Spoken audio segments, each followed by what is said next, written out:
ឬ16ស្មើនឹង4គុណឲ្យ4ឬ16ស្មើនឹង1គុណ16បាទអញ្ចឹងយើងមានចំណុចកបាទអញ្ចឹងដើម្បីសរសេរ24នេះជាផលគុណកតាបានតើតែយើងដឹងតួចែករបស់វាតើ24នេះបាទមានតួចែកប្រមាណខ្លះបាទមានឬក៏យើងអាចនិយាយបានថា24ហ្នឹងចែកដាច់នឹងប្រមាណខ្លះបាទដែលលេខក្រោម24ហ្នឹងបាទមានថាពីមុខពី1ដល់24បាទតើមានលេខប្រមាណខ្លះបាទអញ្ចឹងយើងត្រូវរកតួចែករបស់វាអញ្ចឹង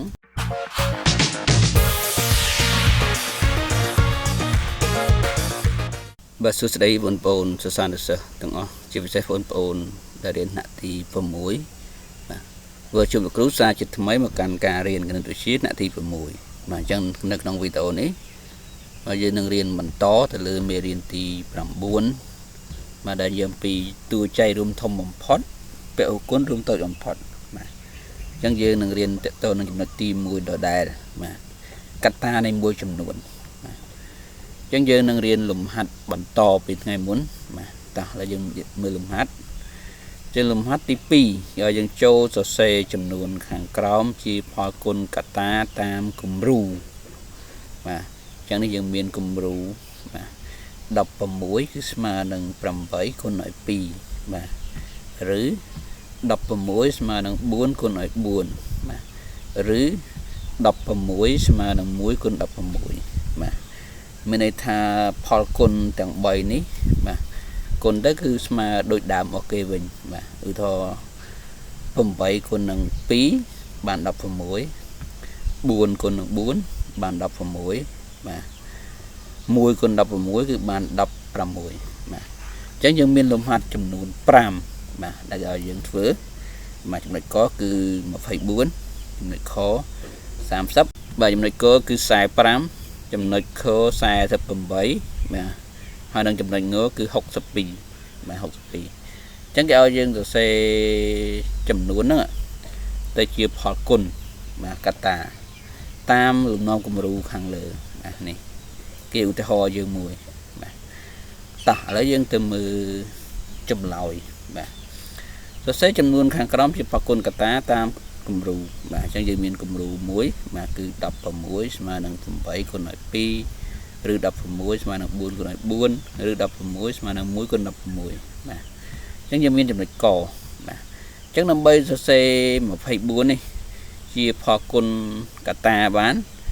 តើតែយើងដឹងតួចែករបស់វាតើ24នេះបាទមានតួចែកប្រមាណខ្លះបាទមានឬក៏យើងអាចនិយាយបានថា24ហ្នឹងចែកដាច់នឹងប្រមាណខ្លះបាទដែលលេខក្រោម24ហ្នឹងបាទមានថាពីមុខពី1ដល់24បាទតើមានលេខប្រមាណខ្លះបាទអញ្ចឹងយើងត្រូវរកតួចែករបស់វាអញ្ចឹង24ចែកដាច់នឹងបាទអញ្ចឹងគ្រប់លេខទាំងអស់គឺវាចែកដាច់នឹង1បាទអញ្ចឹងនឹង1បាទហើយមួយទៀតបាទចំនួន24នេះគឺវាជាចំនួនគូអញ្ចឹងកាលណាចំនួនគូវាចែកដាច់នឹង2បាទតទៀតបាទ24បាទគឺចែកដាច់នឹង3ដែរបាទ24ក៏ចែកដាច់នឹង4ដែរបាទនឹង5អត់ដាច់ទេបាទនឹង6គឺដាច់ដែរបាទនឹង6 7អត់ដាច់បាទ8ដាច់បាទបន្តទៀត9អត់10អត់11អត់បាទ12ដាច់អញ្ចឹងយើងសង្កេតមើល24បាទយើងរើកតួចែកមកបានបាទ1 2 3 4 6 8 12អញ្ចឹងយើងពិនិត្យមើលលេខ12នេះបាទ12ហើយនឹង24អញ្ចឹងគឺ12នេះគឺពាក្យកណ្ដាល24អញ្ចឹងបើសិនជាដល់ពាក្យកណ្ដាលហើយគឺយើងដាក់លេខរបស់វាតែម្ដងគឺអញ្ចឹងគឺវា24អញ្ចឹងនឹង24ណាអញ្ចឹងយើងដឹងតួចែករបស់វាហើយអញ្ចឹងយើងអាចសរសេរជាផលគុណកត្តាបានណាបាទអញ្ចឹង24បាទអញ្ចឹងយើងអាចយកតួចែកទាំងអស់ហ្នឹងបាទយកទៅគុណគ្នាម្ដង2ម្ដង2បាទឥឡូវលោកគ្រូយកបាទ1បាទគុណឲ្យ24បាទ1គុណឲ្យ24គឺស្មើ24បាទឬ បាទ24ទៀតបាទអញ្ចឹង2គុណឲ្យ12បាទ2គុណ12គឺបាន24ដែរបាទឬបាទ3គុណ8បាទ3 8ដងបាទ24ដែរឬបាទ4គុណនឹង6បាទ4គុណនឹង6បាទនេះជាផលគុណកតាបាទនៃ24គឺយើងអាចសរសេរបានចំនួន4តួបាទ4ដង24ស្មើ1គុណឲ្យ24 24ស្មើ2គុណដល់12 24ស្មើនឹង3គុណឲ្យ8បាទ24ស្មើនឹង4គុណឲ្យ6បាទឬក៏យើងពិនិត្យមើលភាសាទៀតបាទមើលភាសាទៀតបាទ1នេះគុណឲ្យ24ឬក៏យើងអាចសរសេរថា24គុណឲ្យ1បាទឬ24បាទយើងត្រឡប់លេខមកបាទ12គុណឲ្យ2 24បាទស្មើនឹង8គុណឲ្យ3បាទឬមួយទៀត24គឺស្មើនឹង6គុណឲ្យ4អញ្ចឹងយើងពិនិត្យមើលពីជួរនេះបាទជួរខាងលើហើយជួរខាងក្រោមអញ្ចឹងយើងឃើញថាឧទាហរណ៍24ស្មើ1គុណឲ្យ24ដល់ពេលខាងក្រោមនេះបាទ24ស្មើនឹង24គុណឲ្យ1អញ្ចឹងទាំងពីរនេះគឺវាដូចគ្នាទេគេគ្រាន់តែត្រឡប់លេខបាទលេខ1នេះនៅមុខអានេះនៅក្រោយបាទនេះ12នៅក្រៅមុខអានេះ12នៅក្រោយបាទ3នៅមុខ3នៅក្រោយបាទអានេះ4នៅមុខ4នៅក្រោយវិញអញ្ចឹងយើងអាចសរសេរបានតែមួយបានហើយបាទជួរទី1បានណាអញ្ចឹងជួរទី2នេះយើងអត់សរសេរទេបាទយើងអត់សរសេរទេបាទអញ្ចឹងផលគុណកតាគឺយើងសរសេរបាន4ទៅលើចំនួន24នេះគឺបាន4នេះបាទ1 2 3 4បាទតោះឥឡូវយើងទៅមើលចំណុចខមួយទៀតបាទចំណុចខគឺ30បាទអញ្ចឹងដើម្បីសរសេរជាផលគុណកតាគឺយើងអនុវត្តដូចចំណុចកដែរគឺយើងរកតួចែកដាច់បាទអញ្ចឹង30គឺចែកដាច់នឹង1បាទនេះចំនួនគូគឺចែកដាច់នឹង2ដែរបាទចែកដាច់នឹង3បាទចែកដាច់នឹង5បាទនឹង6បាទនឹង10បាទនឹង15បាទអញ្ចឹង15នេះគឺដល់ពាក្យកតា30ហើយបាទអញ្ចឹងយើងដាក់ចំនួនរបស់វាតែម្ដងគឺនឹង30បាទអញ្ចឹងយើងដឹងតួចែករបស់វាអញ្ចឹងយើងអាចសរសេរជាផលគុណកតាបានណាបាទ30គឺស្មើនឹង1គុណឲ្យ30បាទឬបាទ30ស្មើនឹង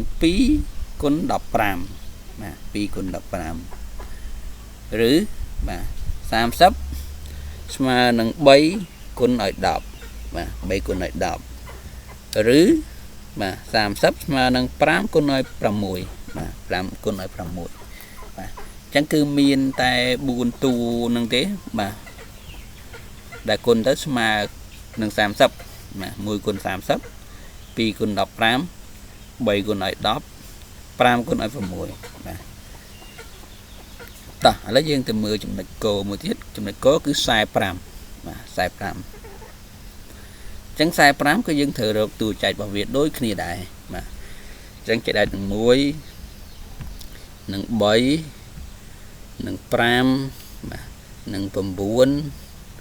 បាទនឹង15ហើយមួយទៀតគឺ45បាទនឹង45អញ្ចឹងយើងមានតួចែកចំនួន6តួបាទ1 3 5 9 15 45អញ្ចឹងយើងអាចសរសេរជាផលគុណបានណា45គឺស្មើនឹង1គុណឲ្យ45បាទនេះយក1គុណឲ្យ45នេះតទៅទៀត45គឺស្មើនឹង3គុណឲ្យ15 3គុណ15មួយទៀតបាទនៅសល់តែ5និង9ទេបាទយើងអាចយក5គុណនឹង9មកគឺស្មើ45ដូចគ្នាអញ្ចឹងចំពោះចំនួន45នេះគឺយើងអាចសរសេរបាន3ផលគុណ3ដង1 2 3តោះឥឡូវយើងទៅមើលមួយទៀត48អញ្ចឹងយើងរកតួចែកដូចនឹងចំណុចកខកដែរបាទអញ្ចឹងចែកដាច់នឹង1នឹង2បាទនឹង3នឹង4បាទនឹង6នឹង8បាទនឹង12បាទ16បាទ 24 បាទ24គឺដល់ពាក់កណ្ដាលហើយអញ្ចឹងនឹងមួយទៀតគឺលេខរបស់វាតែម្ដងនឹង48បាទតោះអញ្ចឹងយើងដឹងតួចែកហើយគឺនឹងតួចែករបស់48គឺមាន1មាន2មាន3មាន4មាន6មាន8មាន12មាន16មាន24និង48បាទអញ្ចឹងយើងអាចសរសេរជាផលគុណបានណា48គឺស្មើនឹង1គុណឲ្យ48បាទមួយទៀត48ស្មើនឹង2គុណឲ្យ24បាទមួយទៀត48ស្មើនឹង3គុណឲ្យ16មួយទៀតស្មើនឹង4គុណឲ្យ12បាទ4គុណ12បាទមួយទៀតស្មើនឹង6គុណឲ្យ8បាទអញ្ចឹងយើងមាន5ដង5ផលគុណ1គុណ48 2គុណ24 3គុណ16 4គុណ12 6គុណឲ្យ8បាទអញ្ចឹងទាំង5ផលគុណនេះយើងអាចសរសេរមួយណាមុនក៏បានដែរបាទត្រូវដូចគ្នាតោះឥឡូវយើងមើលចំណុចងមួយទៀតគឺ62បាទ62គឺមានតួចែក1បាទ2បាទ31និង31ហើយវាដល់ពាក់កណ្ដាលហើយអញ្ចឹងគឺនឹង62ចុងក្រោយគេបាទអញ្ចឹងយើងអាចសរសេរជាផលគុណបានណា62គឺស្មើនឹង1គុណឲ្យ62បាទឬបាទ62ស្មើនឹង2គុណឲ្យ31បាទ2គុណ31អញ្ចឹង62នេះគឺយើងសរសេរបានថាផលគុណតែ2នឹងទេបាទបាទអញ្ចឹងតើតើនឹងការសរសេរមួយចំនួនជាផលគុណកតាបាទមួយចំនួនជាផលគុណកតាបាទមាន5ចំណុចបាទកខកខងនេះគឺមានតែប៉ុណ្្នឹងទេហើយបើសិនជាបងប្អូនចង់ឲ្យរៀនពូកែគណិតវិទ្យាបងប្អូនត្រូវរៀនអនុវត្តលំហាត់ឲ្យបានច្រើនបាទព្រោះលំហាត់នៅក្នុងសៀវភៅគឺមានច្រើនណាបាទអញ្ចឹងមានតែប៉ុណ្្នឹងទេជួបលោកគ្រូនៅវីដេអូក្រោយបន្តទៀត